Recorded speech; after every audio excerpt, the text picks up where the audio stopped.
So where we left it last time, the next thing that happened really was that Slade Alive was released. That's right. And I'll tell you what, no matter where we go, even today, all over the world, that's the album that everybody mentions. Yeah. It's unbelievable. I mean, I think I told you the first time I went to Australia, when we landed, I think it was Sydney, there was all these TV cameras and we were looking around to see who was on the plane and they're all waiting for us. It had gone gold, it had gone a triple gold. So Yeah. it had outsold Sergeant Pepper, you know, and it went to triple gold again after that. So it's just unbelievable, that album. No matter where we go in the world, everybody always mentions that album. You know? No, it's fantastic.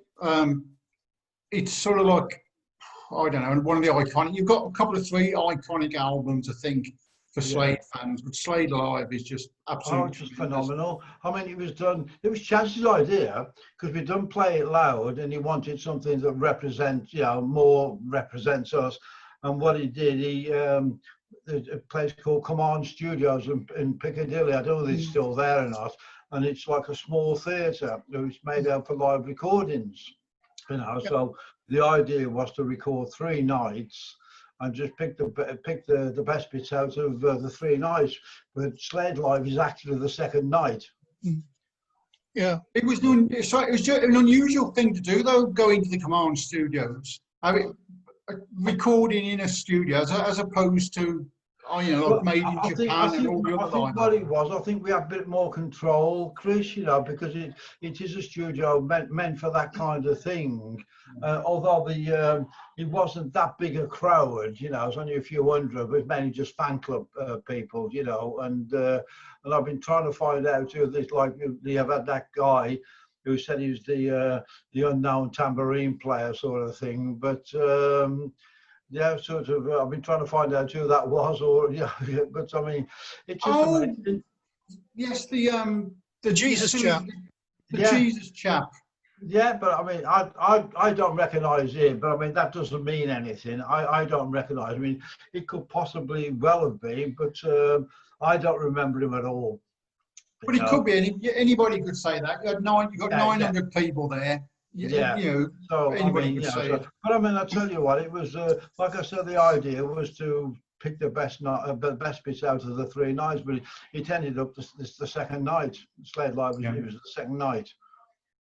So that was it. I mean, and it's just like you say, Chris, it's just like an iconic album. Just like I said, no matter where we go in the world, people, that's the only album they mention. Yeah. Really. And that year, that's how they released Slade as well, and that went to ballistic as well. That went straight up there, and I think Slade Alive was through the charts as well. It cost me a lot of money that year. I had to buy 2 albums. And I know, yeah. Well, when you think, I mean, I'd only got a Saturday job. Nobody would. I mean, I wouldn't do that. But. Yeah, I remember seeing but Slade Live kept on going back to #1. But just unbelievable. That's a problem to have, isn't it? Sorry? That's a problem to have. It is to have. I mean, he kept on, I think the lowest it went was about to #5 or something like that, but he kept on going back up. It's just amazing, just unbelievable. And like I said, we did Slade that year as well, and the same with the singles as well. After like 'Cause I Love You, and then there was like, because that was the end of 71, 'Cause I Love You, and then we did like Look What You Done, So, I mean, I got here, Look What You Done, Take You Back Home, Mama and Jane. They weren't all released in 72, were they? Sorry, 4 singles in 72. Yeah. I mean, Chaz, he used to make Chaz just wanted to bang them out all the time. While we, on a roll, we just sort of, that's what we're doing. We're just banging them out. It's just unbelievable, really. I mean, we didn't realise what a roller coaster we were on at that time. Plus, you did all the tours. You did. Yeah. Well, you started doing proper tours, didn't you, in 72? That was the very first. It was Mel Bush who approached Chaz to do for us to do our first national tour, proper tour. And he said the obvious band to go on. It was like a co-headline thing. Was Quo, because Yeah. they were sort of, and you know what? It was 50p. Every ticket was 50p. You know, sort of all round. I mean, I came and saw you at the top rank in Birmingham. You were on with Quo. How many gigs did you do with Quo? well, it was our first tour. It was probably for about 3 weeks, I think, Ian. Yeah. You know, it wasn't that long really, because it was our very first tour. And like I said, it was Chad's idea to make it 50p all round, 50p. You know, that's unbelievable. Yeah. And of course, obviously, everything was sold out. You know, sort of thing. You know, and it was on me, us and Quo have just been best of mates ever since. Yeah. That's when we sort of first met them really, and we've been best of mates ever since.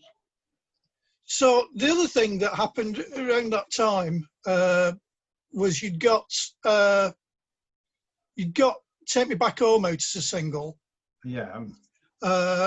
which had "Wondering Why" on the B side, which is one of your best lyrics. I think that's the best one I did. I think really, Ian. A lot of people really love that. It was a really good performance by the band altogether. It's a nice song as well. That I think I'm quite proud of that actually. Yeah. I mean, one of the comments I got from the forum, somebody says here, clearly it's one of the finest and strongest vocals that Nelly ever put on tape. What are your recollections of these sessions, and how many takes were there to try and get it right? Try and get. Sorry, I misunderstood that, Ian. What did you say? Well, when you recorded "Take Me Back Home" and "Wondering Why," how many takes did you do of songs? I'll tell you what, we never did more than 3 takes. If you went past, if you did 3 takes and we hadn't got it, we'd leave it and go back to it and go on. A lot of the time, it was done in. The most we ever did was maybe 2 takes. Yeah. And not vocals at the same time as well. You know, not sang with us at the same time. We wasn't do the vocals afterwards. Not sang a guide vocal, and more often than not, that was it. That's what we kept. If we didn't need to do another one. Yeah. You know, so and it was that was it. And it just that's the way we always worked, and that was Chaz's instigation doing that, and it was so right, because if you keep on going at something, you just lose the feel for it. Yeah. No, you do lose the feeling. I'm fed up with this. I'm fed up with this song. You know, and let's go on. And that's feeling, yeah. And that's what Chaz instilled in us. That was, go on to something else. You know, and then we'll come back to that one. You know. Yeah. Also, later on, years later, on Slade Smashes. Yeah. There's a very different recording of "Take Me Back Home" on it. Yeah, I don't. That must have been one of the takes. I mean, sort of, one of the takes that was obviously not used for the single. Yeah.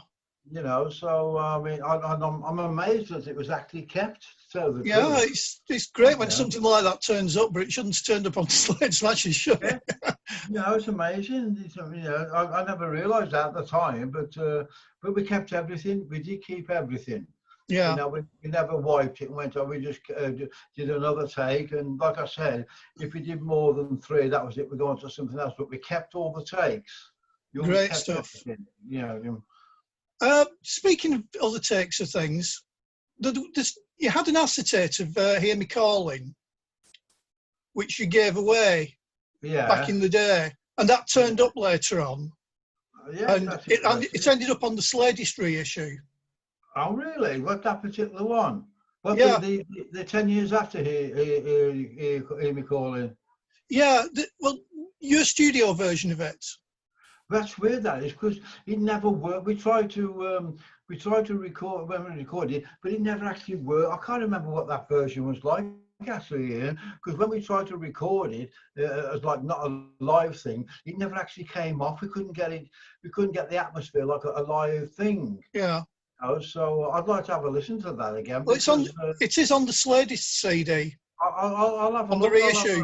I'll sort that out and have a listen. But I mean, it'd be interesting to hear what that sounds like now, because I remember when we did try to record it, it never actually came off.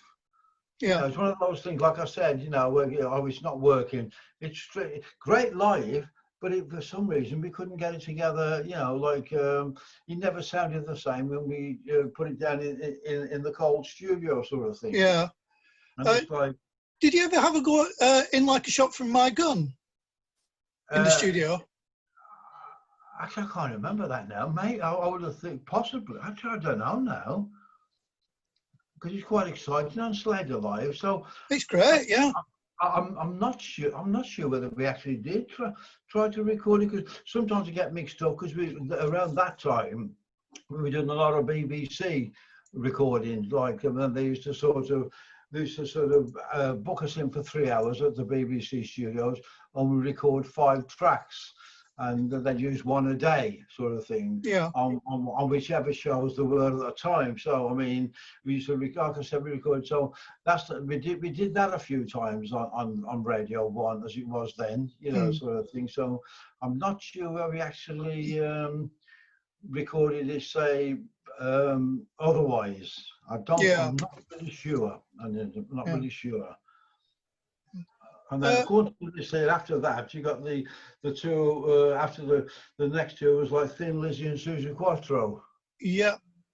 Yeah, and that was what it was then, because Mickey Most found Susie in Detroit, and because he approached Jazz if she could guest on our tour. And because remember, Mickey Most used to produce the Animals way back when in the 60s. He did House of the Rising Sun and all those. Yeah. And that's why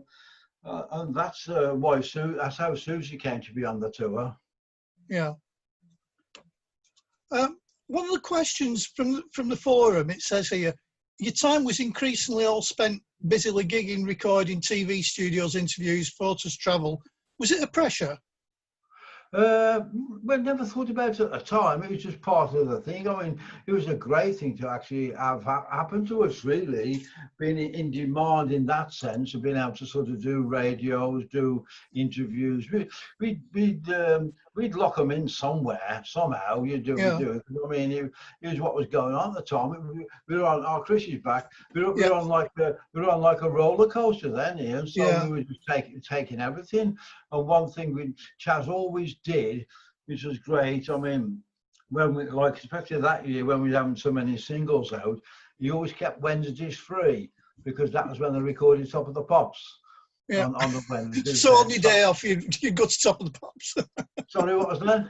On your day off, you'd go to Top of the Pops. Yeah, but that's why we always kept that free, just in case we got booked on Top of the Pops, you know. So that was always kept free on the Wednesdays, you know. And you were the house band at Top of the Pops anyway. Yeah, for a time. The resident band, because it was great.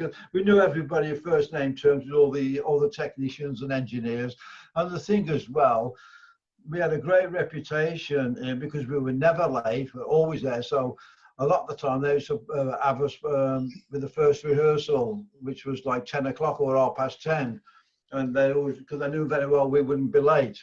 And so they do what you do the first rehearsal, then that'll be it until about 3 o'clock in the afternoon, when they do a dress rehearsal. And then for the whole show with everybody, they've done everybody, rehearsed everybody then. And then they do a dress rehearsal at 3 o'clock, all around about that time. And then there was a break then until the actual show was done about like it was 7:30, you know, 7:30. That's a long time to hang about in the bar. Yeah, it was a long day. A lot of time we used to leave the studio after we'd done. We'd leave the studio if we got something to do, then just go back, you know, sort of thing. But good times, you know, great times. So your day off was spent at the BBC studio all day. Yeah, that's it. It was really. But I tell you what, though, there's a great canteen there, and the food was so cheap. You know, I mean, brilliant food, you can imagine. And you get everybody from every TV show in the canteen. You know, sort of thing. Yeah. Of course, the biggest single of the year was "Mama We're All Crazy Now," which came out on 25th of August. The same day she played the Lincoln Festival. The Lincoln Festival was amazing. Mama We're All Crazy now actually went in at number 2, which was unbelievable then.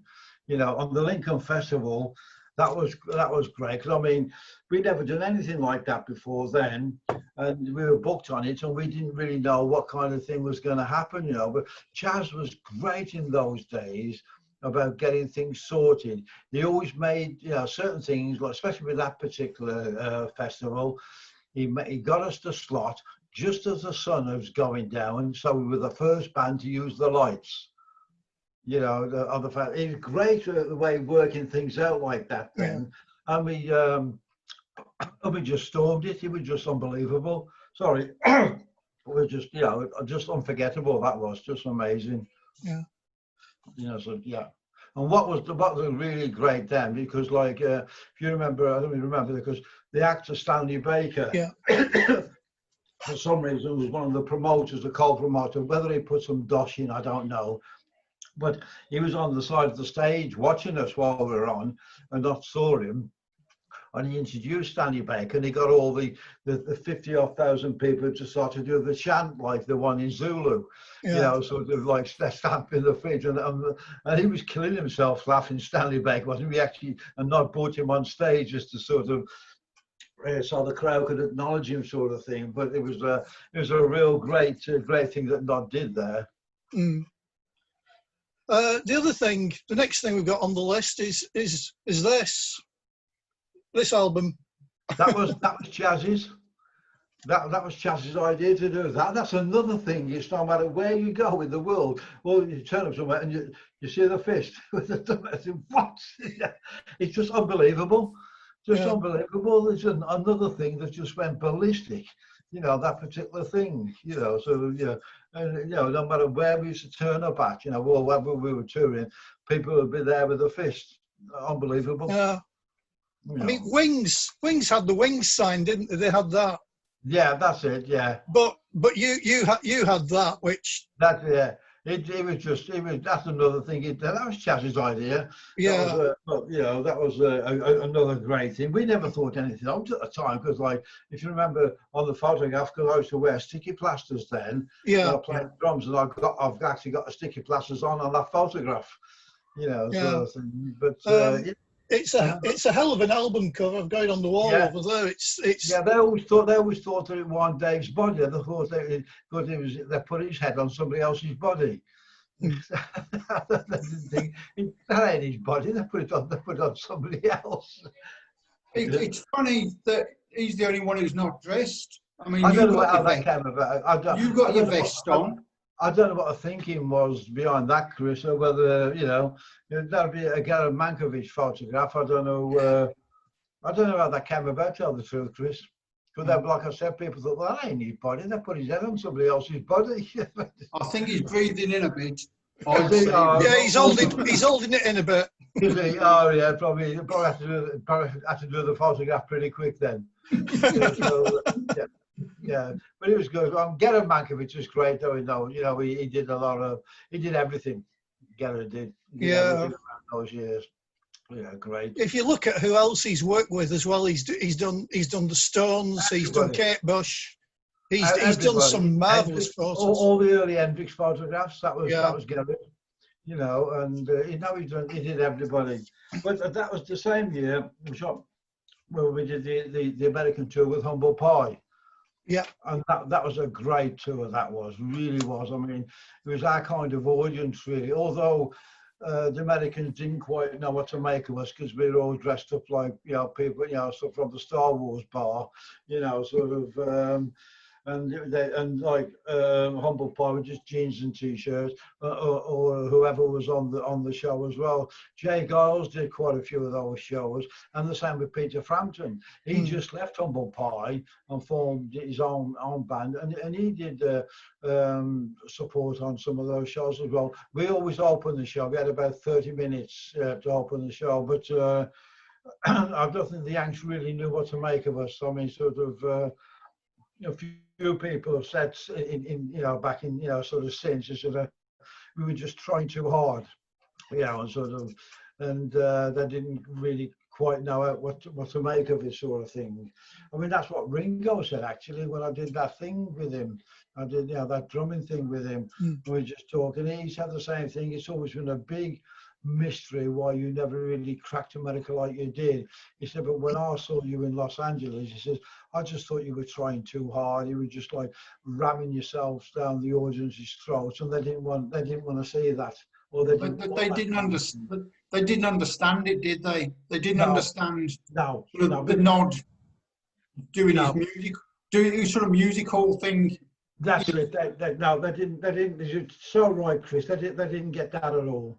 You know, because in those days, that first tour, everybody was in jeans and t-shirts, and it was just sort of like just go on and play sort of thing. But we were trying to take our English on. It was our fault, really. We should have done some research first to see what kind of, you know.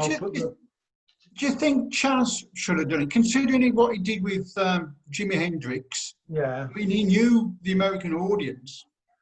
And to be honest, it wouldn't be up to you and the other three, just, oh, you know, let's invest it. It'd be up to Chaz and the rest of the people behind. Well, it was a bit strange, though. I mean, you would have thought, like you said, he cracked it with the Animals, he cracked it with Hendrix, of course, you know, and you would have thought, but no, it was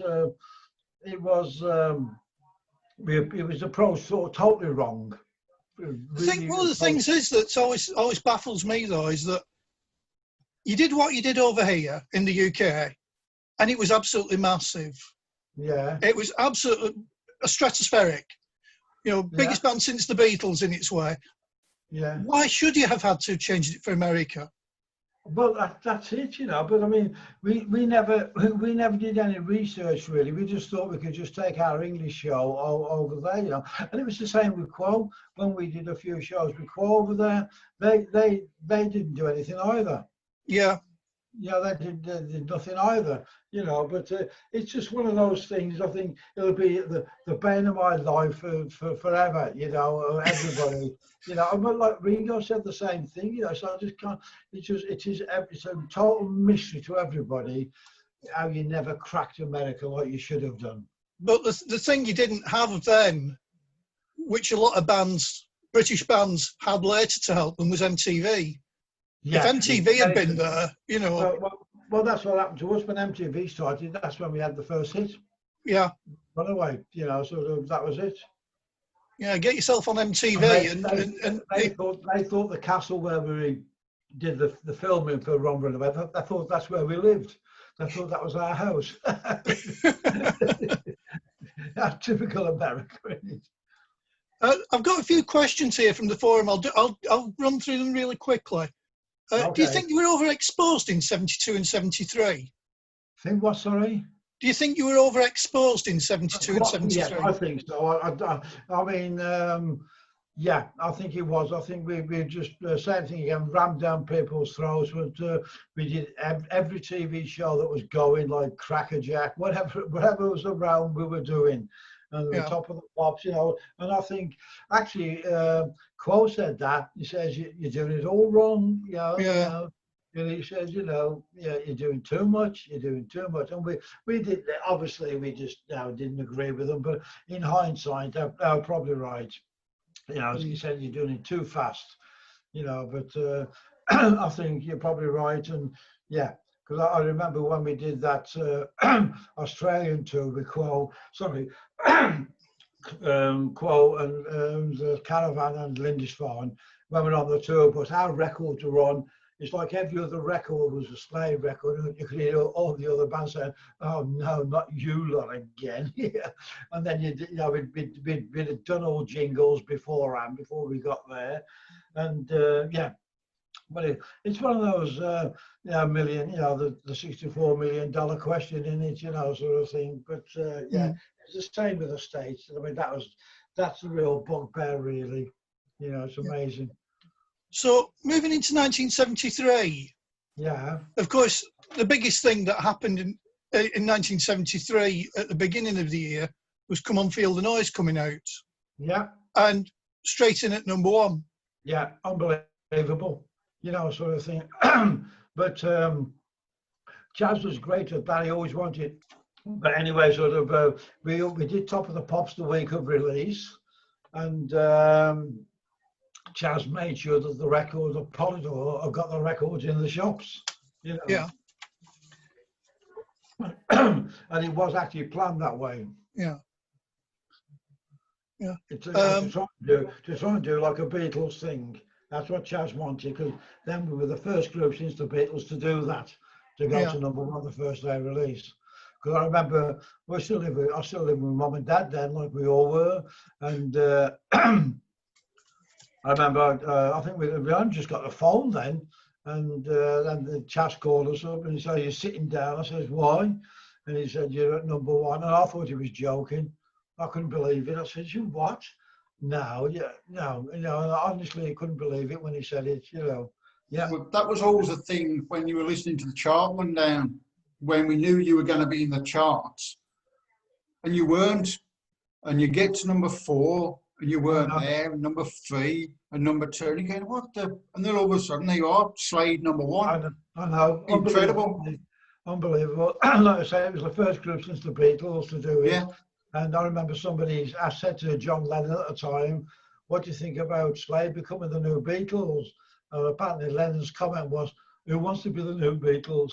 That was his comment, But now it's an incredible feeling. But I'll tell you what, talking about American again, that first tour we did with Humble Pie, that was a great tour, that was. It was the right audience for us, but but we never we should have carried on like that, supporting rock acts like that for quite a few tours. So, should have carried on, supporting, rock acts for quite a few tours before we started topping the bill.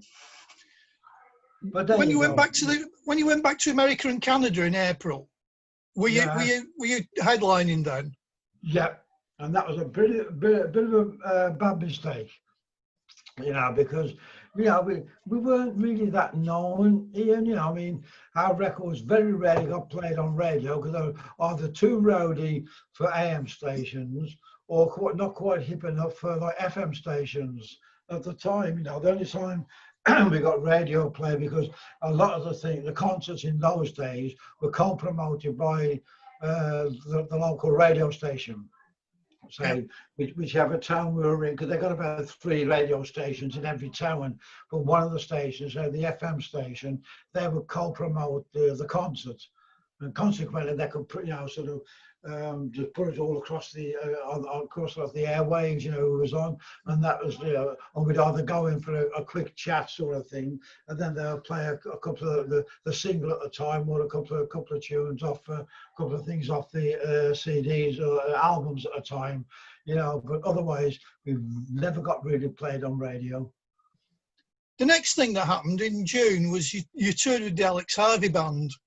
Yeah. What did you think of the Alex Harvey Band? A great band. I'll tell you what, he got booed off every night. Even in Glasgow, he got booed off. Yeah. But he stood his ground every time, and it was great. He was a great guy. I'll tell you what, that year, 73, the last show was Earl's Court, and I was standing on the side of the stage with him before he went on. And he turned around to me and he said, "Don," he said, "we get booed tonight. It's going to be the loudest boo you have ever heard." And sure enough, they got booed. But he stood his ground every night. I saw you at the Civic on that tour, and Alex Harvey wouldn't have stood it. Nobody would have stood it. 1973, Wolverhampton Civic. Yeah. No, the Beatles could have reformed and been your support band, and they'd have got booed off. I know. But they were Alex Harvey. I went and saw him about 4 or 5 times after that, because the only other support band that made an impact on me was Blondie. I can't understand why she made an impact on me, but Alex Harvey, really, really good. But you lot, Civic Hall, 73. You could have done it. You could have destroyed that town that night. You could have just told the lot of us. It was just amazing that particular year. It was just like we never stopped either. It was like recording, touring, whatever, TV shows. Yeah, well, no one introduced "Squeeze Me, Please Me" that night. Right. He said we got a new.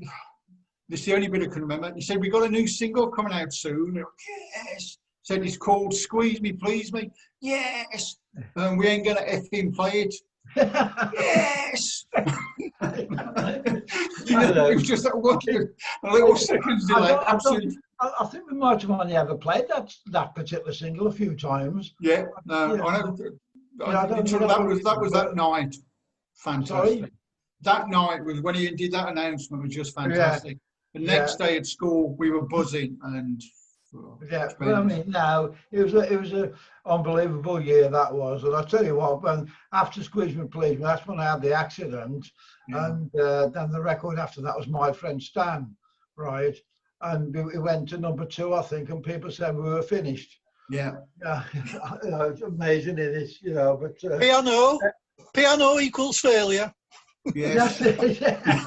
Yeah, but I mean that's amazing. And then, of course, then there was that record, that year as well. The end of that year, but that was recorded in New York in the record plant, and that was. And we hadn't really learnt it then. Not Jim and God, we hadn't really learnt it, and we must have recorded quite a few times that because we hadn't really worked in arrangements out. I think we're trying to be a bit too clever, and. Chaz made us cut all the crap out and just do the song, sort of thing. And that's how. But all the drums were put on last because it's all been overdubbed and whatever different things. And if you listen to the record very closely, you can hear one snare drum beat where I forgot to stop. You got to listen very closely at the end. You can hear just one snare drum beat where I forgot to stop. But yeah. I'm letting all the secrets out now. We'll all listen for that. Well, I'll never listen to it again now after that. Yeah, it's funny that was. Yeah, and it was recorded because there's been a big debate on the internet. I don't know if you've seen it, Ian, about when MX Merry Christmas was recorded. A lot of people saying July '73. But you had your accident in July. Oh, I thought it was after I had the accident, actually. I'm sure. I've got my cunning piece of paper here, which tells me everything in the world. Your accident was the 4th of July, and then in September and October you were in America. That must have been. That will be it. Actually, I remember Chas says we've got to get it done to get it the tape sent back to the UK to make sure they get it ready for Christmas. Because they always need. So we're saying September, August, September time. That's okay. If anybody disagrees, that is the one because I remember Chas saying because we were still touring, we've got to get it back to England so they can get it ready for Christmas. The marketing and everything sorted out and what have you. Make sure the records are in the shops. Yeah, I'll tell you what, I made some great comments. I think I told you when it was #1 and I was in the supermarket in Wolverhampton and I was at the till, right? And it was playing over the tannoy systems and I'm the girls like taking the groceries and adding them up and all that kind of thing. And she's singing along with it, right? At the top of her voice singing along with it. And then she looks up and she goes bright red and comes to the face and everything. Now, one of the funniest one was, it was that year we were on tour and I can't remember where it was. It was in the lift of the hotel. I was going down, I was playing in the lift, right? And I was standing like by the front door and there's quite a few people in the lift and there's this one, whether he knew I was there, he says, I'm bloody fed up with this record. and I turned around and faced him and he went blood red. But I mean, that record, it's not gone away, has it? Unbelievable it is. I mean, when you think as well here, we had sort of 24 hits, but people had remembers for that one. Yeah. Do you think it would have been worth it not to have recorded Merry Christmas, Everybody? So that something else could have been your biggest record. Yeah, well, I don't know. I mean, it's unbelievable. That is really, it's phenomenal, really. Sort of. But I remember when the same again. I was in the supermarket. There's this guy there who was obviously a fan from the times, and he had his daughter with him. And he says, this is Dawn. He goes, no. He says, Slade, now the group Slade. And she said, oh, don't they think about Christmas? Yeah, I mean, so like I said, 24 hits, but people don't remember that one. Yeah. But that's the way it is. That's what it is. It's great. Really. But yeah,